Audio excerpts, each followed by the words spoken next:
दे धडक बेधडक आपल्या परिसरातील ताज्या घडामोडी, घटना, समस्या, विविध क्षेत्रातील सर्वदूर बातम्या पाहण्यासाठी लोकशक्ती लाईव्ह न्यूज चॅनलला सबस्क्राईब करा आणि नोटिफिकेशन मिळवण्यासाठी बेल आयकॉनला प्रेस करा।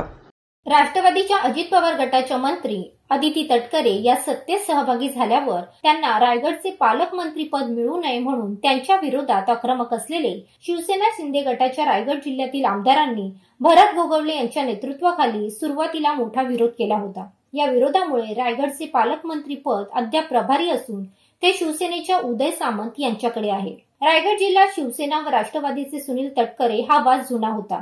सत्तेत असताना मुख्यमंत्री उद्धव ठाकरे यांच्या कार्यकाळात केवळ राष्ट्रवादीलाच निधी मिळत होता। अदिती तटकरे निधी देत नाहीत असा आरोप सातत्याने झाला होता। राज्यात झालेल्या दुसऱ्या राजकीय भूकंपानंतर अजितदादांचा राष्ट्रवादी गट ही सत्तेत सहभागी झाला। तटकरेही महायुतीत सत्तेत सहभागी झाले, पण यानंतरही हा विरोध कायम होता। महाडचे आमदार गोगावले यांना मंत्रीपद न मिळाल्याने नाराज होते, तर गोगावले यांच्या नेतृत्वाखाली अलिबाग आमदार महेंद्र दळवी, कर्जतचे आमदार महेंद्र थोरवे या सगळ्या शिवसेनेच्या आमदारांनी अदिती तटकरे यांना असलेला विरोध मुख्यमंत्र्यांना भेटून नोंदवला होता। या सगळ्या पार्श्वभूमीवर आता आगामी येऊ घातलेल्या लोकसभा व विधानसभा निवडणुका लक्षात घेऊन आपापसातील राजकीय मतभेद मिटवले आहेत। अलीकडेच भरत गोगावले व सुनील तटकरे यांनी पोलादपूरमध्ये एकत्र येत एकमेकांच्या कामाचे कौतुक करत आम्ही एकत्र आल्याचे स्पष्ट संकेत दिले। मात्र यामुळे मंत्रिपदाचा त्याग करणारे भरत गोगावले यांचे हात रितेच राहिले आहेत। त्यागमूर्ती भरत गोगावले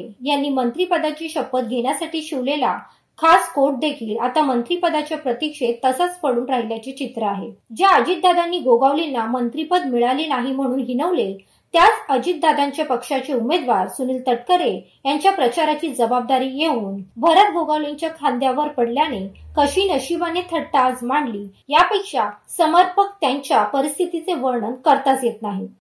लोकशक्ती लाईव्हसाठी न्यूज ब्युरो रायगड। अशाच सच्चाई दर्शवणाऱ्या बातम्या पाहण्यासाठी लोकशक्ती लाईव्ह न्यूज चॅनलला लाईक करा, शेअर करा आणि सबस्क्राईब करा।